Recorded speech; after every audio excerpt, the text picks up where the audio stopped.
L'Afrique noire, des peuples extrêmement pauvres vivant dans un continent immensément riche. Quel paradoxe!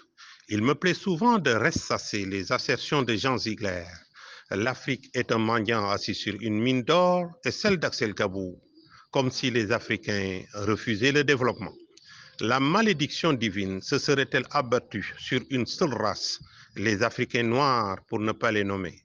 Ou devrait-on parler de malédiction sur les choix politiques définis par nos dirigeants des indépendances à nos jours?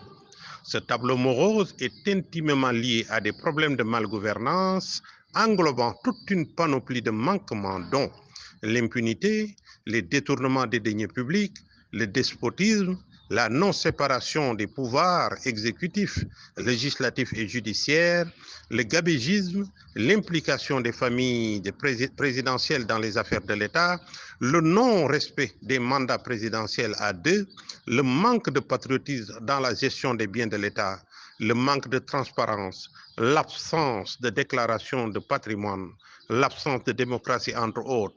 Toutes ces tares symbolisent la plupart de nos dirigeants politiques ici en Afrique.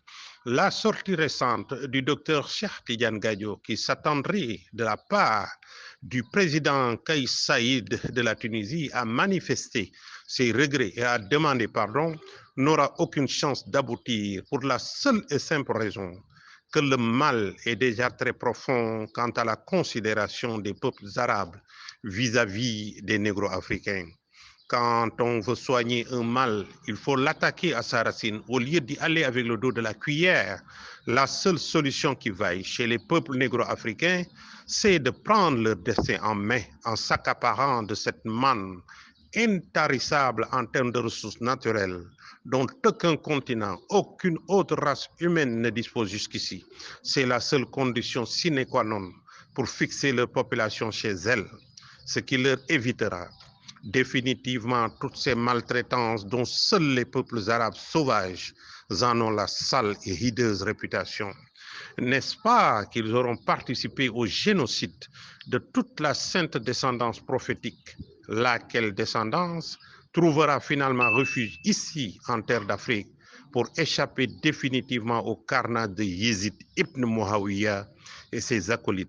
Rien que pour ça, l'Afrique et les Africains n'ont aucune raison de s'apitoyer sur leur sort.